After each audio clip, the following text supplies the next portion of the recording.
All right, welcome back, fellow jazz bums. Today, we are going to get into the original master tapes of 5 titles. Each of those have issues, whether they're missing, damaged, or in one case, does not exist. Before we get into it, remember to like and subscribe. It really helps the channel. We also have the Jazz Bums Discord. We'll drop an invite in the description below, so come and hang out with us there. And then we also stream every Friday, so come and check us out there as well. All right, with that, we have a lot to cover. I did want to show 5 titles, but before I do, I just wanted to stress that this is kind of a fun record collecting conversation, and I am a proponent of digital, and I have digital reissues that I really love.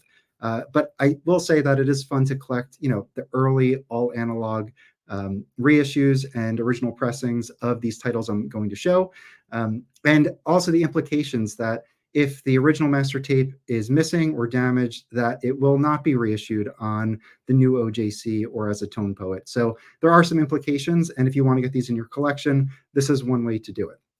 Okay, with that, let's go through the 5 titles quickly, and then we'll do a deep dive. So the first one is The Incredible Guitar of Wes Montgomery. The master tape is missing of this one, and this is a seminal record, which is really a shame that we won't get a AAA reissue of this title. We have a Blue Note. This is a Duke Pearson Sweet Honey Bee. The master tape of this is missing as well.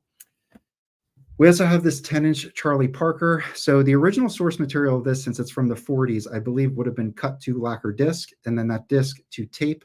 Those original first generation source material, those lacquers, I think are missing. So any reissues now will likely be from a tape or a digital place. And there's a larger conversation to be had here around that bebop era of recordings. So we have that.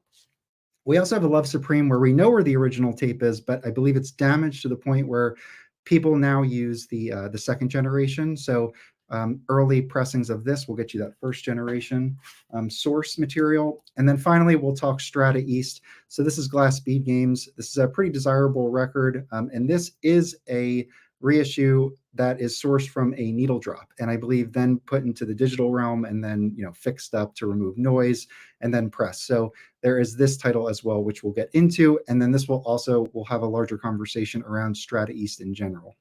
Okay, so with that, let me share my screen and we'll jump into it. All right, so we're starting at the Steve Hoffman Forum. So for those who do not know, Steve Hoffman is a mastering engineer. He has a lot of experience with jazz reissues. And this is just from his username around the Wes Montgomery. So I just wanted to show kind of a source of this, but on the Steve Hoffman Forum in particular, there's a lot of conversation around this title, around what issues to get, what CDs to get, what sounds good, what doesn't sound good. But what Steve is saying here is that there is no tape. He could not have used he could not have reissued it on his label DCC or another reissue label that used the original source material, because it doesn't exist. That there is a mother dub, which is essentially a needle drop, and that has been used. That has been the primary source since the 1970s. So let's get into this a little bit. We have a bunch of titles. So this is filtered by US and it's filtered by vinyl. And you have the original pressing from 1960. There's a few different pressings from the first year, with just small variations on the label, etc. It was reissued in 62. And then it was finally reissued in 66 and 67 by Orpheum. So I did a video on Orpheum. I think these pressings sound really good. They have kind of this looking label. This is, I think, the mono label, and then the stereo label. Oh, it has the same, but it says stereophonic. And then what's notable is that Orpheum, when they acquired Riverside, they put this out in 67 as well under a different title with a different cover. So a different cover art. So this is a way to get this title, all analog, for cheaper, and we're going to see that in a moment. But they did it again as Vibrate and a year later for mono and stereo. Now we look at what's available in the United States right now. There's only 4 copies in VG Plus condition. So I filtered by US and VG Plus. And you have that Vibrating one in here for less than $40 VG Plus conditions. This might be, one to get so you can hear how the original sounds. Once you get the original cover art and those earlier pressings, you're jumping up to $150 for a VG Plus copy, whether it's mono or stereo. So this is an expensive record, and it is a seminal record by Wes, and it is a shame that we won't get a AAA because those tapes are lost.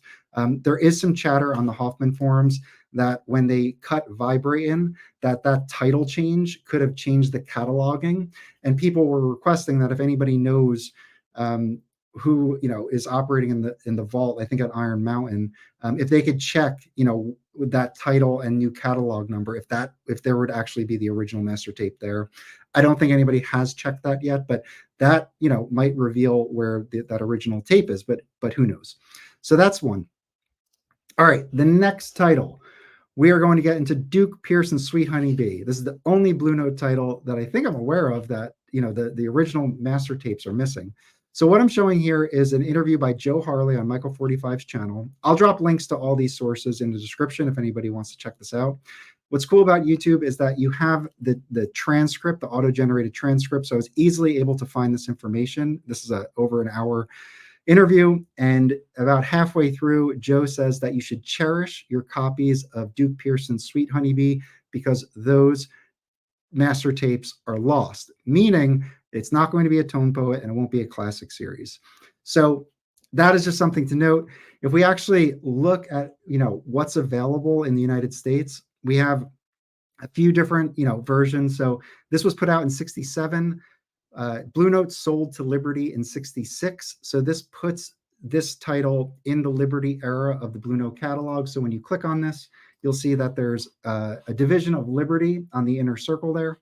There is a mono and a stereo version, and it was reissued one time in 71, and then it was also reissued in 93. I don't know what the status of the source material for these 93 reissues are. They could have the tape in 93, but essentially, if you could find an early copy of this title, that's going to set you up to have a AAA version of it. If we look at those early titles and what's available right now in the United States that are VG Plus, you'll see that they start at $150. So this is an expensive record. And I suspect that after Joe mentioned that a couple years ago, that people started seeking this out because they knew that they wouldn't be able to get a AAA version of it. So that boosted the value of this title in particular. So the cheapest VG Plus copy is $150. I've seen this come up on eBay for cheaper. So if you wait and keep an eye out, you'll likely come across one that, is a little more reasonably priced. But this is an expensive title. And I think it's because the AAA versions are what they are. What has been pressed has been pressed. So that is the Blue Note. Let's keep moving. All right. The next one here is this 10-inch Charlie Parker. So what I'm showing here is a review from Stereophile. And this is from the late, great Art Dudley. I'll drop a link to this article. This is a great write-up that he did around Charlie Parker and his experience with Coco, the track Coco, him finding it and listening to it for the first time and what it meant to him. And, he discovered this later in life and, how it sounded.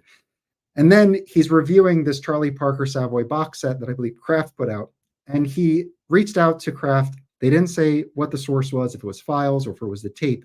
But when you read the comments, there's a lot of insightful information about people who have worked with this source material. And this is essentially discussion around the 40s bebop stuff being recorded to lacquer. And then when vinyl, the 10-inch vinyl record came out, that's when they took those lacquers and made tapes from them to then cut the vinyl record from. So the original source material in the upfront, when I said the master tape doesn't exist, in this early bebop stuff, whether it's this Charlie Parker Savoy, whether it's the Norman Granz stuff, whether it's Jazz at the Philharmonic, Clef, Norgran, Mercury, all of that stuff is pre-tape. I believe that the magnetic tape recording started in 48, but really wasn't adopted till like 1950 and the early 50s. So this 10-inch is from 1950.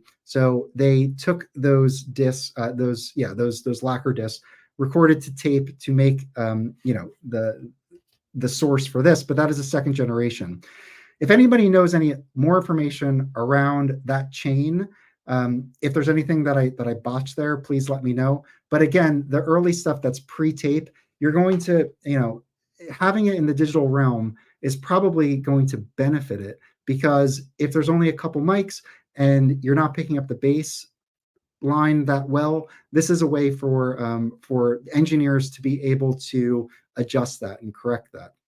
So I think this early stuff, digital makes total sense, and getting it sounding as best as it can at this point.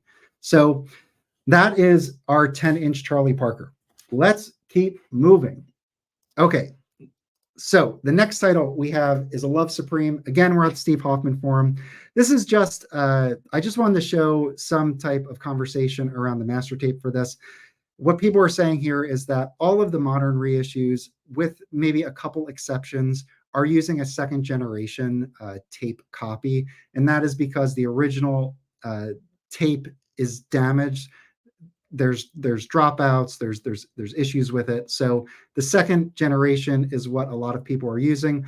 I believe the 33 Analog Productions uses the second generation tape, and a lot of the double 45s use it as well. So that is just one thing to note. And I think, hearing the difference between a first generation and a copy, I don't know if I'd be able to identify the differences. So I think people just prefer to have the second generation tape, which is still in good condition. Okay. And I believe we have one more, which is, nope, not that, which is the Strata East. So this is London Jazz Collector, and he put a review of Charles Tolliver's, sorry for scrolling, Charles Tolliver's Impact by Music Inc. And the reason why I have this pulled up is in the description, people talk about the source material for the Strata East titles on Pure Pleasure, and also on P-Vine, which is the title that I have here. So how Charles Tolliver and Stanley Cowell, who founded Strata East, approached their artists was that they own the masters. So, Clifford Jordan, he had the Master of Glass bead games. And for any reissue series for Strata East to be able to hunt down all of those masters may be impossible, because it could be with the families, if not with the artists still. And there's not a consolidated library for it. So I know that I think some of the hype material for Pure Pleasure says that it's all analog. I'm not totally sure. I've read other reviews where people swear that the glass bead games on Pure Pleasure is a needle drop, and it sounds very good. This P-Vine specifically says in the OB strip on the back that this is a needle drop. And when they do needle drops, from what I understand, then they bring it into the digital space and they remove all the noise, and they add to it to make it sound as good as possible. And I will say, I think this sounds great. I would recommend it, but I haven't A/B'd it against an original, although there are shootouts online. I wish I pulled it up for this video, but somebody does a shootout and basically says this sounds really excellent compared to the original, and that given the price difference between the original and the reissues, that the reissues value for money is really there. So that is one thing to note. Just because it is digital, it can still sound extremely good and enjoyable. I did want to show, there's one original copy, one early copy, and it just happens to be a first pressing. In the United States, that's VG Plus on Discogs at the timing of this video, and it's around $500. So when this does come up, it usually goes for a lot of money. I'll still be looking for one. Hopefully one day I can get it in my collection if it's in good condition and listed for a good price. But this is a really expensive record. And I think that, the general kind of sense of Strata East is, for me, is just, if early copies come up for affordable prices of a lot of the titles that I want, go for those.